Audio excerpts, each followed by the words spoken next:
The call came on a Tuesday afternoon while I was reviewing foundation grant proposals in my office overlooking Central Park. Emma, it's Mom. Her voice had that careful tone she used when delivering bad news disguised as reasonable decisions. We need to talk about Sarah's baby shower. I set down my pen. What about it? Well, honey, we've been thinking. Sarah's friends are all from her residency program. Pediatricians, OBs, surgeons. Very accomplished women. And you know how doctors can be about professional hierarchy. I'm not sure I follow. What I'm saying is they might ask you questions about your work, and when you explain you're in nonprofit administration they might be judgmental.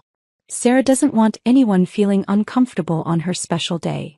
The words landed like small cuts. Clean. Precise. Designed to hurt without seeming intentional.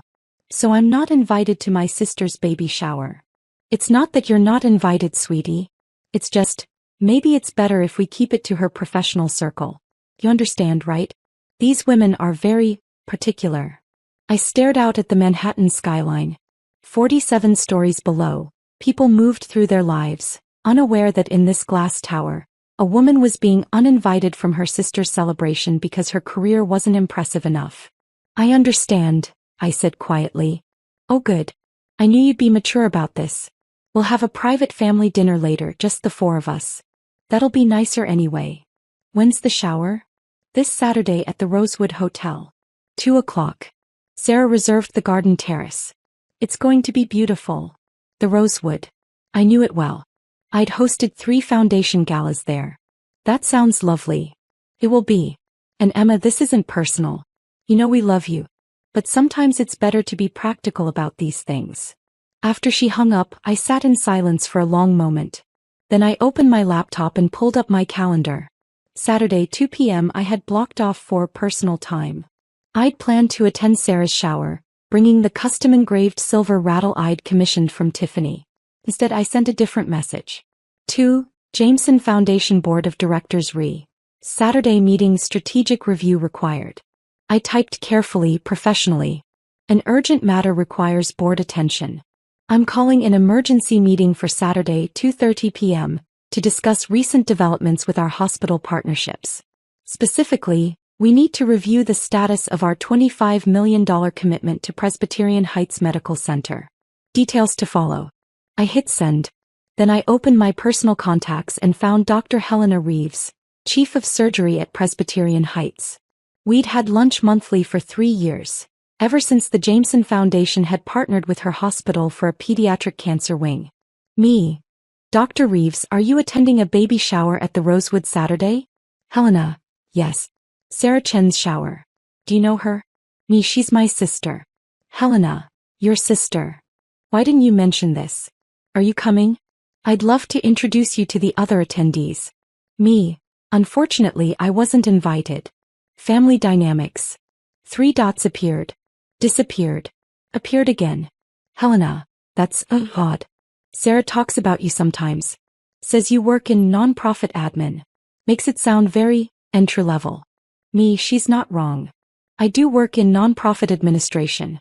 Helena. Emma, you're the executive director of the Jameson Foundation. That's not nonprofit admin. That's one of the most powerful positions in medical philanthropy. Me, Sarah doesn't know that. Helena. How does she not know that? Me, because I've never corrected her assumptions. It seemed easier than explaining. Helena. And now she's excluded you from her shower because she thinks you're not successful enough for her doctor friends. Me, something like that. Helena. Emma, Presbyterian Heights received $8 million from Jameson last year. Sarah did her residency there. She's been bragging to everyone about working at the most well-funded hospital in the city. She has no idea that funding came from you? Me, no. Helena. This is absurd. Me, it's fine. I'm used to it. Helena. It's not fine. But I respect your privacy. What's this about Saturday? Me. I'm calling an emergency board meeting. 2:30 p.m. We need to review our hospital partnerships. Helena. All of them?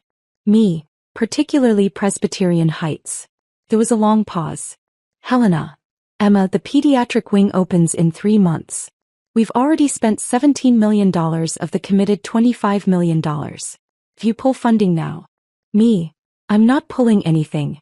I'm reviewing. But the board needs to discuss whether our partnerships align with our foundation's values. Specifically, whether we're supporting institutions whose staff demonstrate the kind of character we want to promote. Helena, this is about Sarah. Me, this is about institutional values. Helena, Emma, me. Helena, I've given Presbyterian Heights $25 million over 3 years. I've attended every fundraiser. I've personally recruited donors. And my sister, who works at your hospital, has decided I'm not accomplished enough to attend her baby shower. That's her choice. But it's also my choice to ensure foundation resources support environments that value all contributions, not just the ones that come with MD credentials. Helena, point taken. But you should know, if the board questions our partnership Saturday, word will get out. Sarah's shower will be full of Presbyterian Heights staff. They'll hear about it. Me, I'm aware. Helena, and you're okay with that? Me, I'm okay with the truth being visible. I sent the message and leaned back in my chair. Imogen. That's what my family called me. My legal name. The name on my birth certificate and driver's license. But professionally I was Emma Jameson. The hyphenated name I'd taken when my grandmother, Catherine Jameson, had named me successor to her foundation. Grandmother Catherine had built Jameson Medical Foundation from nothing.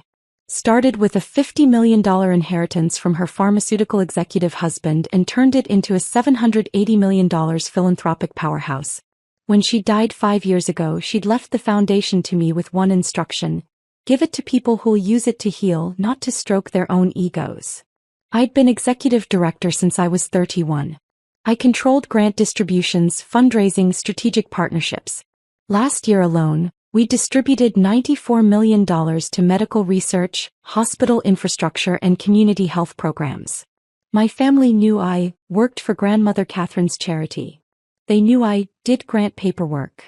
They'd never asked about titles, responsibilities, or scope. Sarah, 4 years older, pediatric surgeon, my parents' pride, had always been the successful daughter. Harvard undergrad. Johns Hopkins Medical School. Residency at Presbyterian Heights. Now chief pediatric surgical resident with a promising career ahead. I was the daughter who'd gone to just Georgetown and ended up in nonprofit work.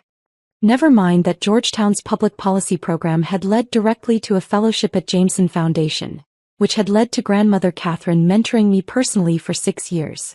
My parents introduced Sarah as our daughter, the surgeon. They introduced me as Emma, she works for a charity. I'd stopped correcting them when I'd realized the truth. They needed Sarah to be the successful one. That narrative was comfortable for them. Changing it would require them to reassess 36 years of family dynamics. So I'd let them believe what they wanted. But now Sarah had crossed a line. Not attending the baby shower was one thing. Being explicitly told I wasn't accomplished enough for her doctor friends. That required a response. Not a petty response. Not revenge. Just clarity. Saturday morning arrived cold and gray. I dressed in a charcoal Armani suit, the one I wore to board meetings when I needed to project authority. Pulled my hair into a sleek bun. Minimal jewelry except for Grandmother Catherine's diamond studs. At 1:45 p.m. my phone buzzed. Sarah, baby shower starting soon. Wish you could be here, but I know you understand why it's better this way. Love you. I didn't respond. At 2:15 p.m., I walked into the Jameson Foundation's emergency board meeting. 12 board members, all distinguished medical professionals and philanthropists.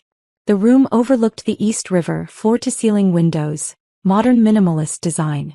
Thank you all for coming on short notice, I began.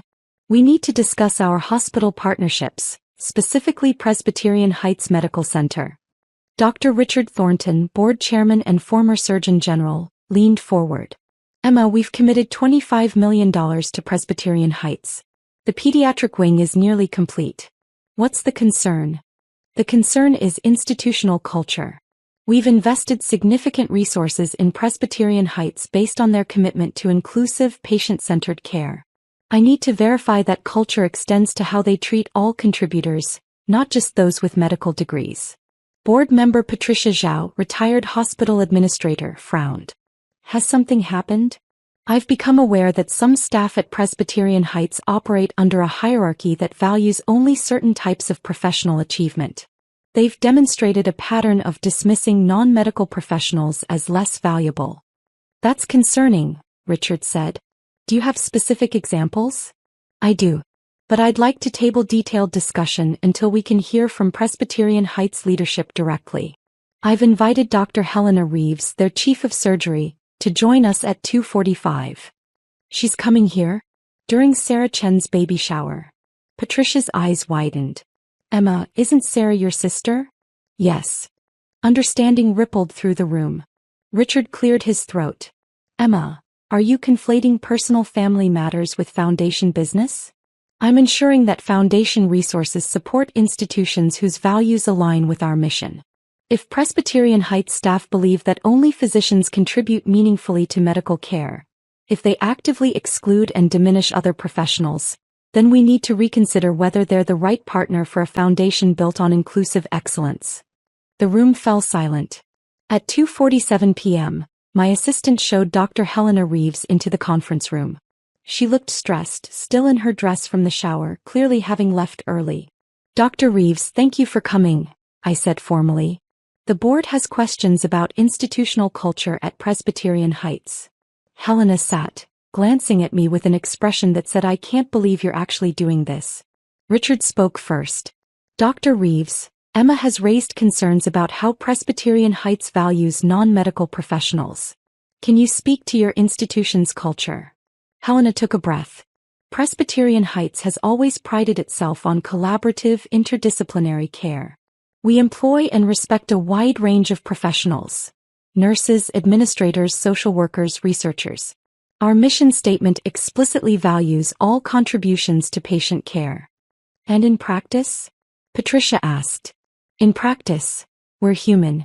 Sometimes medical staff can be hierarchical. It's an industry-wide problem. Physicians sometimes fail to recognize that healing happens through many hands, not just surgical ones. Has the foundation ever expressed concerns about this before? Richard asked. No. Emma has been nothing but supportive. She's attended every fundraiser, recruited major donors, championed our pediatric cancer wing personally. So why are we discussing this now? Helena hesitated, looking at me. I nodded.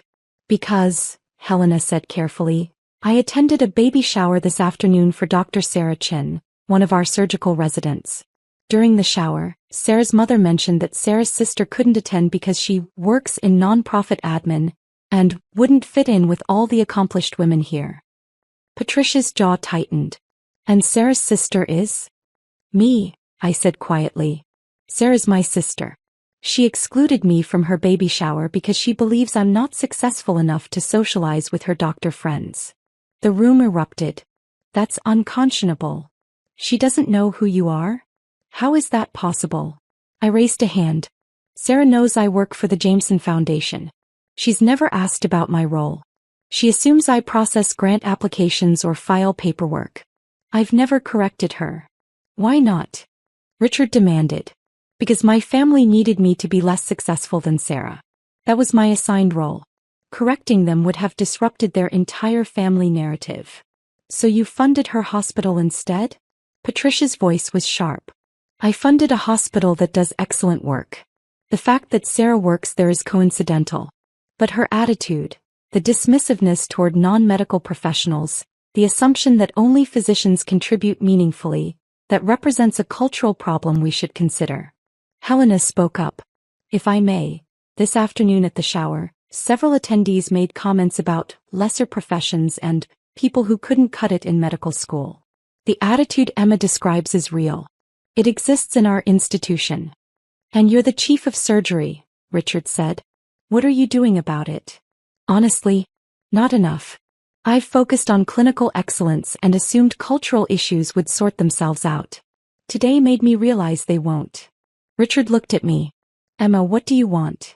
I want Presbyterian Heights to demonstrate that they value all contributions to healthcare, not just those made by physicians. I want institutional leadership to address the hierarchical culture that allows staff to dismiss and diminish other professionals. And I want to ensure that foundation resources support environments where excellence is recognized in all its forms. And if Presbyterian Heights doesn't meet those standards, then we complete our current commitments and redirect future funding to institutions that do. Helena's face went pale. Emma, Presbyterian Heights receives more foundation funding than any other hospital in the region. If you redirect that, then perhaps Presbyterian Heights should ensure its culture reflects the values that attracted that funding in the first place. Richard looked around the table. Board members' thoughts. The discussion lasted 40 minutes. Every board member agreed. Institutional culture mattered. If Presbyterian Heights demonstrated systemic dismissiveness toward non-medical professionals, that conflicted with foundation values. Finally, Richard said, Dr. Reeves, the board's decision is this. We'll continue current commitments, but all future funding is contingent on Presbyterian Heights implementing measurable cultural change. We want quarterly reports on initiatives to address professional hierarchy. We want staff training on interdisciplinary respect. And we want visible leadership commitment to valuing all contributions to patient care. I understand, Helena said quietly. You have 90 days to present an action plan. Until then, all new grant applications are frozen. After Helena left, the board members lingered. Patricia approached me. Emma, that took courage. It took reaching a breaking point. Your sister has no idea what she's cost her hospital, does she? Not yet. She will soon. Word travels fast in medical circles.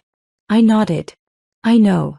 At 4:17 p.m. while I was still in the board meeting aftermath, my phone started buzzing. Sarah. Emma, what the hell is going on? Dr. Reeves left my shower early for an emergency board meeting with the Jameson Foundation.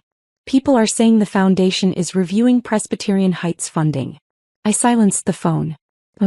Emma, Sarah called very upset. She says something's happening with hospital funding. Do you know anything about this? Sarah. Why is the Jameson Foundation suddenly questioning Presbyterian Heights? This is going to reflect badly on all of us residents. Honey, please call us. Sarah's friends are all worried about their jobs. At 5:03 p.m. my phone actually rang. I let it go to voicemail. Her message. Emma, I don't understand what's happening. Dr. Reeves came back from this foundation meeting and immediately called an emergency staff meeting. She said Jameson Foundation is reconsidering partnerships with hospitals that don't value all healthcare professionals. Everyone's panicking. Do you know anything about this? You work there, right? Can you find out what's going on? I deleted the message. At 6:42 p.m. another voicemail from Mom. Emma, this is getting serious. Sarah's colleagues are saying the Jameson Foundation might pull $25 million in funding. That's the pediatric wing Sarah's been working on.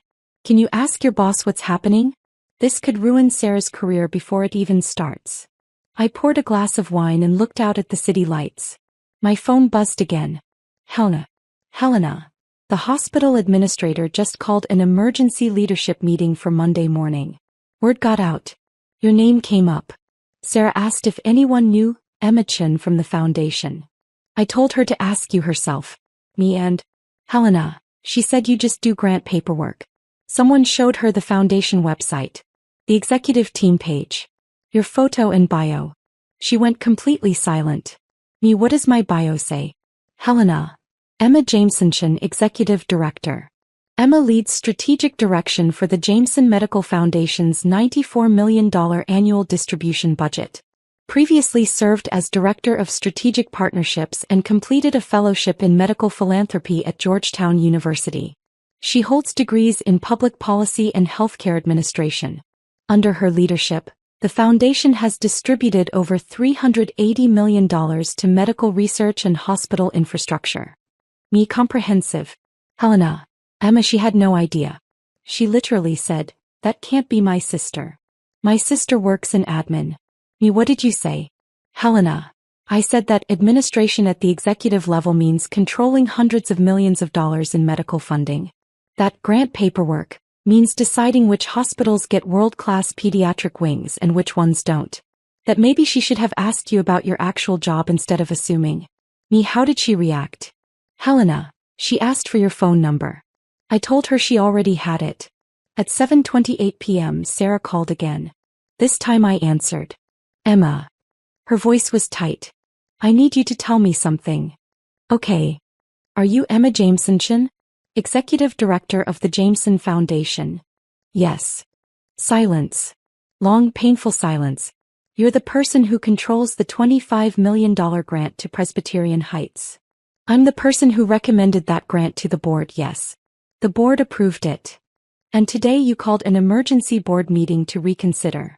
To review our hospital partnerships, yes. Because of what? Because I didn't invite you to my baby shower. Because you didn't invite me to your baby shower because you thought I wasn't accomplished enough to socialize with your doctor friends. There's a difference. Emma, that's not, I didn't mean. You meant exactly that, Sarah. Mom called me Tuesday and said your friends are all from your residency program, very accomplished women, and that they might be judgmental about my work in nonprofit administration. She said you didn't want anyone feeling uncomfortable on your special day. I was trying to protect you. From what? From successful women who might ask me questions about my work? Sarah, I oversee nearly $100 million in annual medical grants. I partner with hospital CEOs and research directors. I recruit billionaire donors and negotiate multi-year funding commitments. What exactly was I being protected from? I didn't know you did all that. You never told me. You never asked. In 10 years of holiday dinners, you've never once asked me what I actually do. You've asked me if my job has good benefits, if it's stressful, if I'm happy doing charity work. But you've never asked about my responsibilities, my budget, my strategic decisions. Because you said you worked in grant administration. I said I worked for the Jameson Foundation in grant administration. Which is accurate. I administer grants. It's just that, administer, at my level means, direct the distribution of $94 million annually. But you heard administration and decided that meant I was a paper pusher. Sarah's voice cracked. So you're punishing my hospital because I made assumptions about your job? I'm not punishing anyone. I'm ensuring that foundation resources support institutions whose culture aligns with our values. Presbyterian Heights has a problem with professional hierarchy. Staff there, including you, operate under the assumption that only physicians contribute meaningfully to healthcare. That conflicts with our foundation's mission. That's not fair. Isn't it? Sarah, you excluded me from your baby shower because you thought my career was too unimpressive for your doctor friends. You made that decision based entirely on professional hierarchy. You demonstrated exactly the cultural problem I'm concerned about. Emma, if the foundation pulls funding, the pediatric wing won't open. I've been working on that project for a year. It's going to be my specialty focus. Then maybe Presbyterian Heights should demonstrate that they value all the people who make that wing possible. The administrators who coordinate construction. The fundraisers who secure donations. The grant directors who approve funding. The foundation executives who champion the project. Not just the surgeons who'll work there. You're being vindictive. I'm being consistent with foundation values. There's a difference. Emma, please. This will ruin my career. Everyone knows the pediatric wing is funded by Jameson Foundation. If that falls apart, it reflects on all of us residents. Then work with Dr. Reeves to change the culture. Show institutional commitment to valuing all healthcare professionals. Demonstrate that Presbyterian Heights recognizes excellence in all its forms, not just those that come with MD credentials.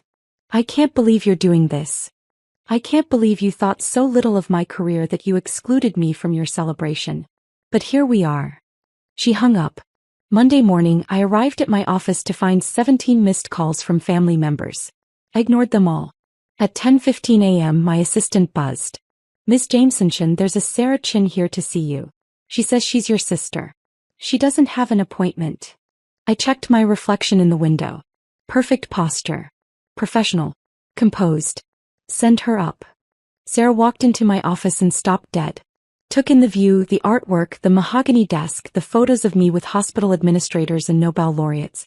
This is your office, she said. Yes. It's huge. Executive director offices tend to be. She walked to the window looking out over Central Park. I had no idea. I know. Emma, I came to apologize. For what specifically? For not inviting you to my baby shower. For making assumptions about your career. For not knowing who you actually are. Those are 3 separate apologies. Let's take them one at a time. The baby shower. Do you understand why that hurt? Sarah nodded, tears forming. Because I excluded you based on professional snobbery. I decided you weren't successful enough to be around my friends. That was cruel. Yes, it was. Next, the assumptions about my career. Do you understand the problem there? I never asked you what you actually did. I heard nonprofit and administration, and assumed it meant entry-level work. I never verified. I never showed interest. And the last one, not knowing who I am? I've been your sister for 36 years and I have no idea what your life actually looks like. What you've accomplished. What you do every day. I've been so focused on my own career that I never bothered to understand yours. Why not? Sarah sat down heavily. Because it was easier to be the successful daughter if you were the less successful one. Because comparing myself favorably to you made me feel better about my own achievements. Because I needed you to be smaller so I could feel bigger. The honesty was startling. Thank you for saying that, I said quietly. It doesn't make it okay. No. But it's a start. Emma, the hospital is in crisis. Dr. Reeves held an all-staff meeting this morning. She explained that Jameson Foundation is reconsidering partnerships with institutions that demonstrate professional hierarchy. She said that one of our own residents had excluded her sister from a celebration specifically because the sister worked in just administration, not knowing that sister controlled the foundation funding our expansion. And how did people react? Horror. Shame. Immediate recognition that we have a culture problem.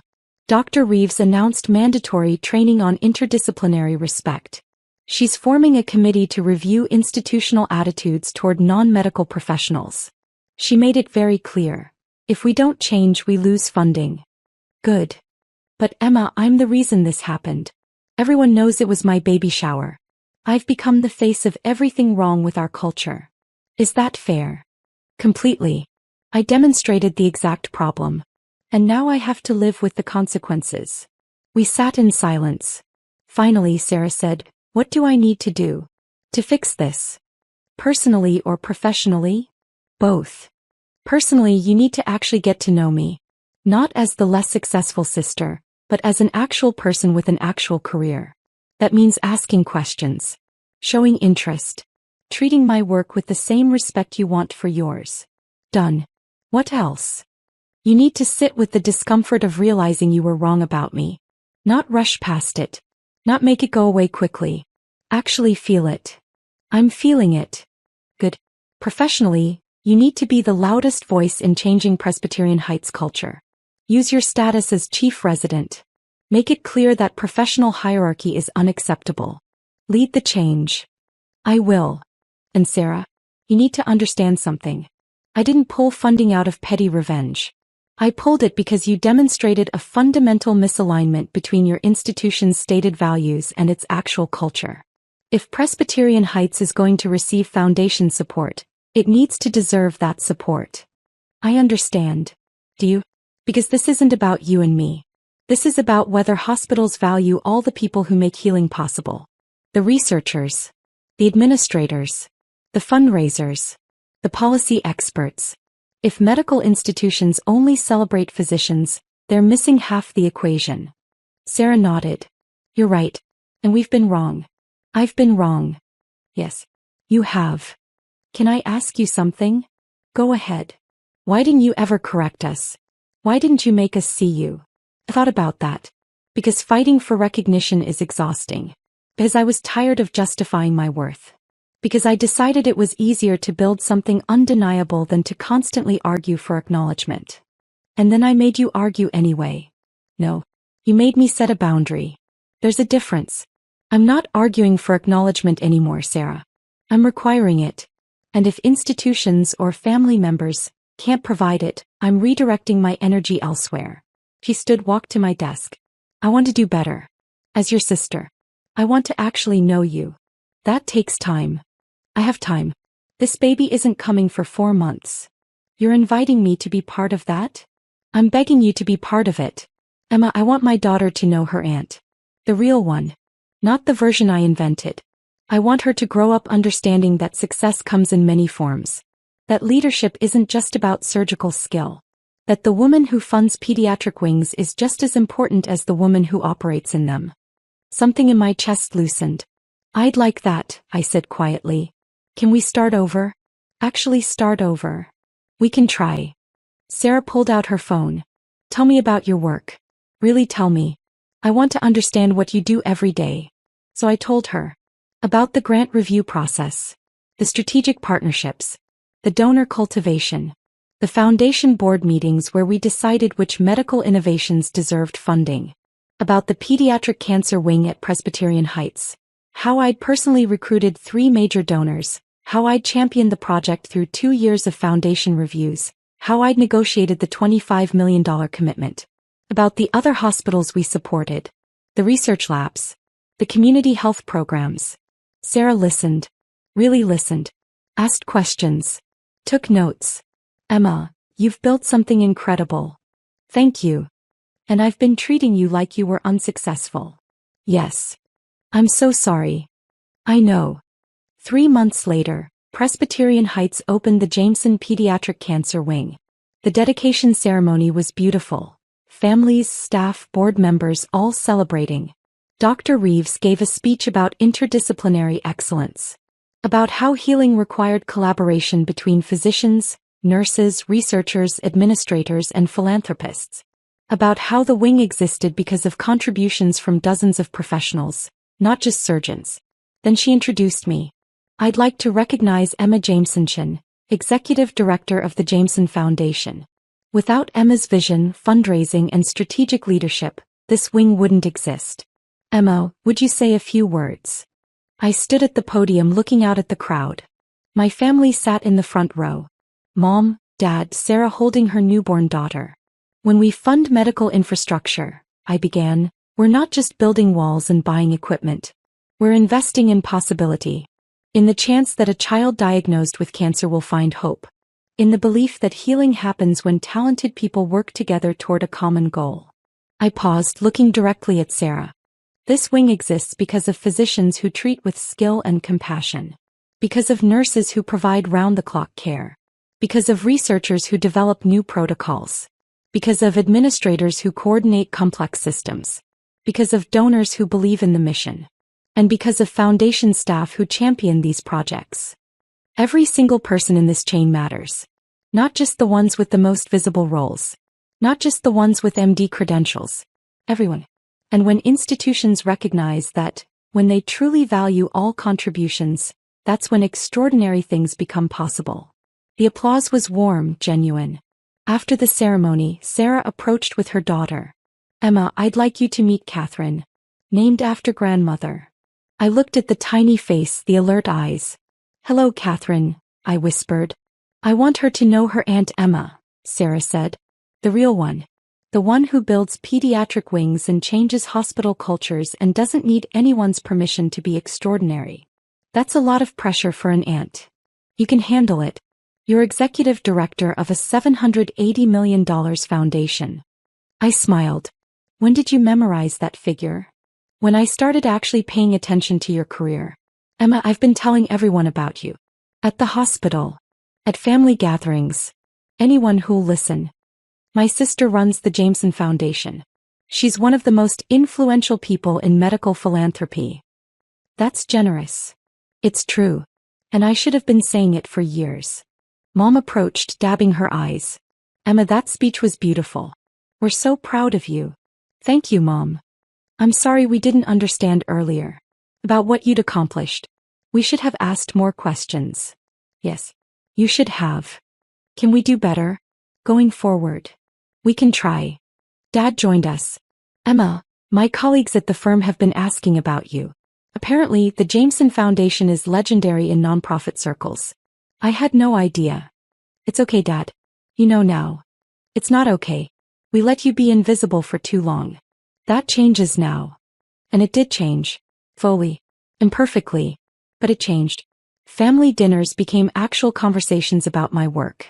Holiday gatherings included questions about foundation projects. Sarah called regularly not just for big events but to ask how my week had been. The transformation wasn't instant. Years of dismissal don't disappear overnight. But it was real. And that was enough. 6 months after the pediatric wing opened, I received a letter from Presbyterian Heights.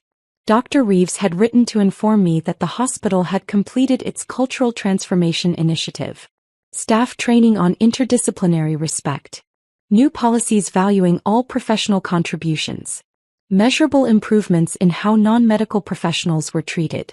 The letter concluded. This change began with a difficult conversation. With your willingness to demand better. We're grateful for your leadership and your refusal to accept a culture that didn't deserve your foundation's support. I called the board meeting. Presbyterian Heights has done the work, I told them. They've demonstrated genuine cultural change. I recommend we approve their application for the next phase of funding. Richard smiled. The research lab expansion? Yes. $18 million over 3 years. And you're confident they've earned this? I am. The board voted unanimously to approve. After the meeting, Patricia pulled me aside. Emma, what you did, forcing institutional change by threatening to withdraw funding, that was controversial. Some people thought it was too personal. It was personal. And it was also right. I agree. But not everyone would have had the courage to do it. I didn't need courage, Patricia. I just needed to be tired enough of being diminished. She laughed. Well, whatever it was, it worked. Presbyterian Heights is a better institution because of you. And your sister is a better person. She's trying. That's what matters. A year after that baby shower I wasn't invited to, Sarah hosted a first birthday party for Catherine. The invitation arrived by mail, formal and beautiful. You're invited to celebrate Catherine's first birthday. Saturday, 2 p.m., Rosewood Hotel Garden Terrace. We can't wait to celebrate with the people who matter most. At the bottom in Sarah's handwriting. Emma, please come. It wouldn't be the same without you. Your family. And this time I know exactly who you are. I went to the party. The same doctors were there. The same accomplished women who'd attended the baby shower. This time Sarah introduced me properly. Everyone, this is my sister Emma. She's the executive director of the Jameson Foundation. She's the reason Presbyterian Heights has world-class facilities. She's one of the most respected people in medical philanthropy. And I'm incredibly proud to be her sister. The doctors looked at me with new recognition. Several approached to thank me for foundation support. To ask about grant opportunities. To treat me like the professional I'd always been. It was gratifying. But it wasn't why I'd come. I'd come because Sarah had asked. Because she'd done the work of seeing me. Because she'd earned the right to celebrate with me. As the party wound down, Sarah found me on the terrace. Thank you for coming. Thank you for inviting me. Properly this time. Emma, I've been thinking about that baby shower. About what I said. What I believed about you. We've moved past that. Have we? Because I'm not sure I have. I wake up sometimes remembering that I excluded you because I thought you weren't successful enough. It makes me sick. Sarah, you're allowed to forgive yourself. Am I? Even though I was so wrong. Especially because you were wrong. You recognized it. You changed. That's what matters. I want Catherine to grow up different from me. I want her to ask questions. To never assume someone's worth based on job titles or degrees. To understand that success has many faces. Then teach her that. I will. With your help. Emma, will you be part of her life? Really part of it? I'd like that. We watched Catherine toddle across the grass, chasing bubbles, laughing. She's lucky, Sarah said. To have you as an aunt. I'm lucky to be included. You were always included, Emma. I just couldn't see it. But I see you now. And I'm not looking away again.